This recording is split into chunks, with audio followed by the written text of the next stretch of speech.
Toi, Raoul Wolfoni, on peut dire que tu en es un. Un quoi? Un vrai chef. Mais il connaît pas Raoul, ce mec.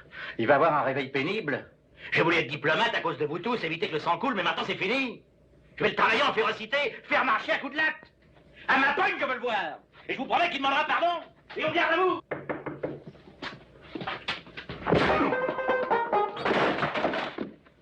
J'avais oublié les 10% d'amende pour la part.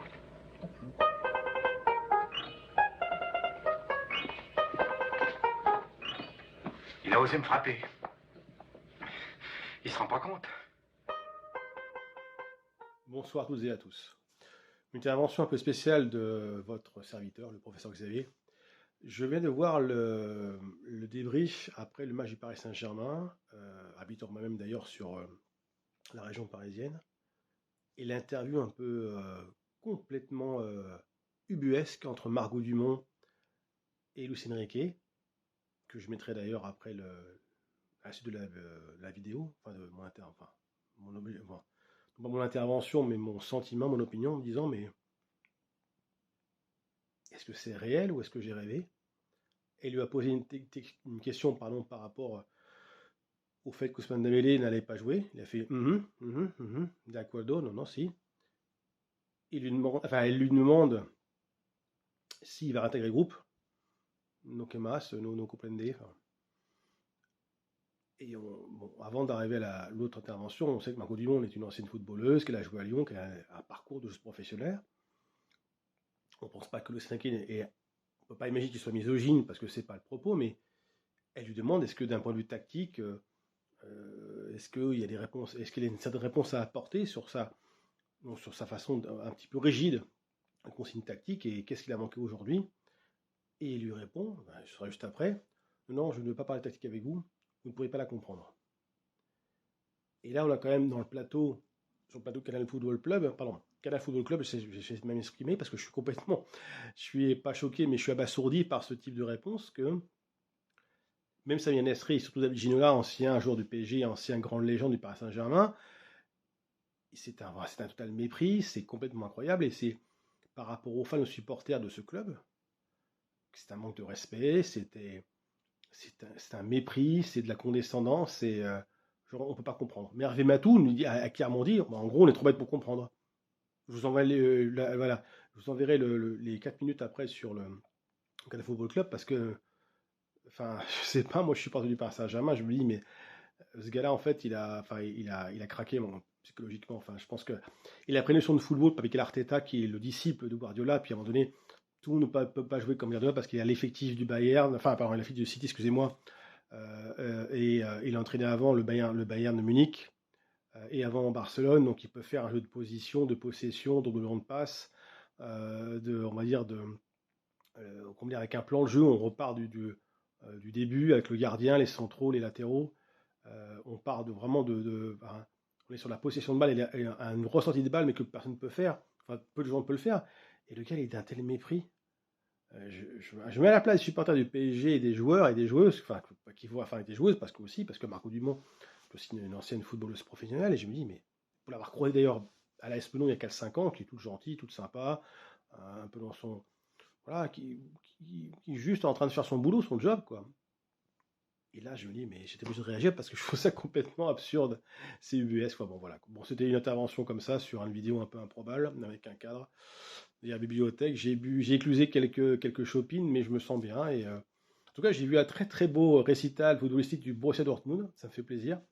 Et Arsenal, finalement, qui a joué son jeu et qui continue à prouver qu'effectivement, ils n'ont pas été vice-champions d'Angleterre de saison de suite pour rien. Un Galif qui a un peu bougé. Il serait très bien que le PSG puisse en inspirer. Enfin, c'est pas le Paris Saint-Germain, c'est l'institution, c'est Nasser Al-Khelaifi, c'est le président.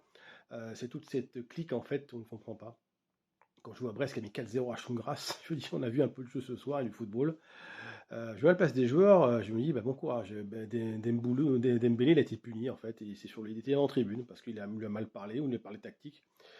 Enfin bon, c'est fantastique. Enfin, en tout cas, on voit des choses incroyables. Bref, c'était une intervention comme ça, ou des beautés. Et puis, bonne soirée, bonne nuit, parce que je pense que le meilleur reste à venir. Enfin, j'espère. Ciao. Enfin, buenas noches. D'Ousmane Dembélé, je parle purement sportivement. Est-ce que ça a changé? Est-ce que vous voulez en parler? Vous ne voulez pas forcément en parler. Est-ce qu'il va réintégrer l'équipe? Vous pouvez peut-être au moins nous donner l'information. Alors, est-ce qu'on peut parler de votre cadre tactique? On en parlait en plateau, un cadre tactique assez rigide, peu de dépassement de fonction. Est-ce que vous pouvez nous expliquer votre idée tactique au PSG? Non, je n'ai aucune intention d'expliquer ma tactique, parce que vous ne le comprendriez pas. Il va falloir corriger beaucoup de choses, on doit corriger beaucoup de choses comme équipe, mais je n'ai aucune intention d'expliquer ça. Merci, Luis Enrique, quand même d'avoir fait l'effort, merci. Voilà, on est trop bête pour comprendre. Hein. Quel mépris. Non mais franchement, il y a un moment donné, il va falloir que quelqu'un lui dise, quoi. Déjà, bravo à Margot, parce que je sais ce que c'est, et c'est pas évident de répondre, de poser des questions à quelqu'un qui veut même pas y répondre. À quel moment ce monsieur va-t-il se remettre en question, en fait? C'est-à-dire qu'il a des choix, il fait des choix extrêmement discutables, et il est dans ses certitudes, et il ne se remet jamais en question. Donc c'est-à-dire que... Peut-être le fait-il, mais qu'il ne veut pas le faire devant... mais en fait, ce qu'il n'a toujours pas compris, Luis Enrique, je suis surpris de son parcours d'ancien joueur et d'entraîneur, c'est qu'en fait, c'est pas vis-à-vis de Margot Dumont qu'il est méprisant, en fait.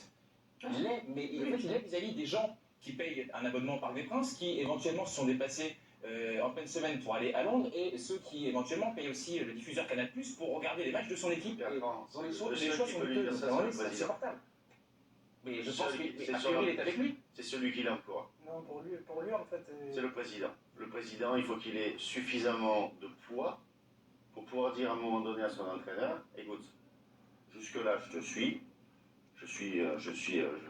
le backup, il est là, il n'y a pas de problème, mais par contre, je suis pas d'accord. Je suis pas d'accord, il faut que ça change. Le boss, c'est à un moment donné celui qui va taper du poing sur la table et dire là, je suis plus d'accord. Là, vous parlez d'un devoir de communication un petit peu, quand même. Un devoir de statut. Le statut. L'entraîneur, il entraîne, le président, il préside tout le club, l'image du club. Et qu'à un moment donné, l'entraîneur ou un joueur ou quelqu'un, peu importe la personne dans le club, qui faillit à ses obligations et qui donne une mauvaise image, le président est là pour recadrer tout le monde. Moi je pense que le club n'a rien à y gagner à une déclaration comme ça. Il ne le fera pas. Avec Alexandre Ruiz, il s'est passé la même chose. Il s'est tourné vers Ludovic Giuly. Pour lui, un journaliste, il ne peut pas lui donner de leçons tactiques ou sur la façon de jouer. Il a dit récemment. Apparemment, les joueurs non plus ne comprennent pas. Mais lui, il ne le fera pas. Ils sont pas en question. Il parlerait pas à la presse. Oui. Mais apparemment, il aimerait bien gagner 50% de moins pour pouvoir éviter toutes les conférences de presse et tout. Je pense que même avec des joueurs... Même ces joueurs ont du mal à comprendre cette tactique. Ouais, et puis il s'est peut-être tourné vers Ludo Giuly, mais parce qu'ils se sont connus au Barcelone. Mais je pense que même avec certains... Enfin, je sais pas où, mais je trouve que même envers certains anciens joueurs, il a aussi un peu de mépris sur la compréhension de sa tactique, comme s'il était le seul à comprendre, quoi. C'est violent quand même ce qu'on a entendu.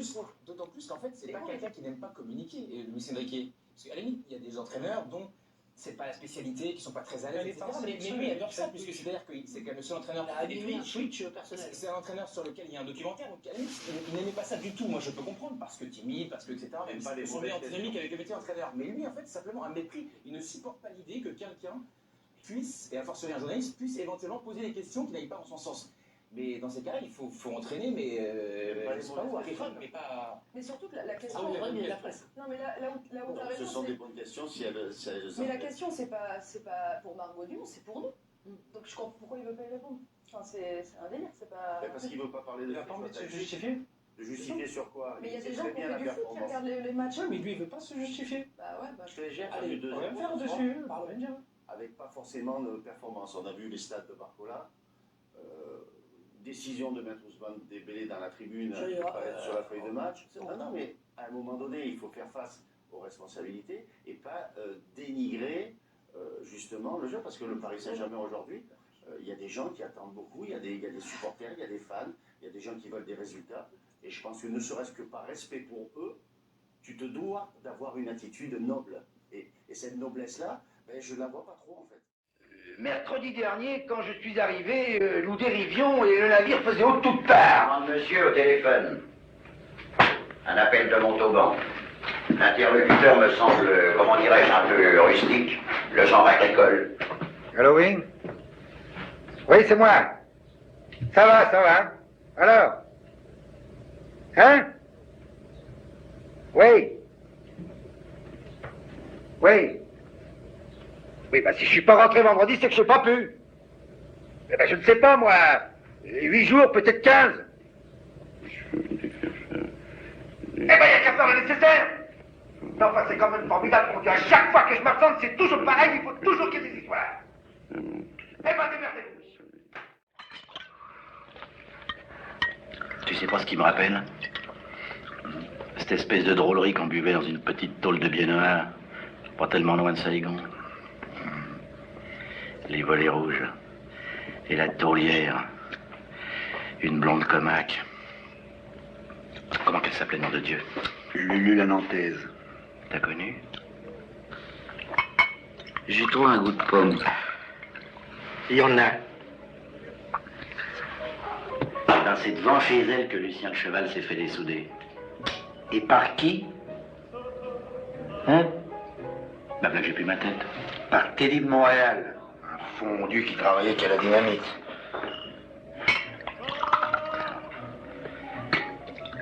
Toute une époque.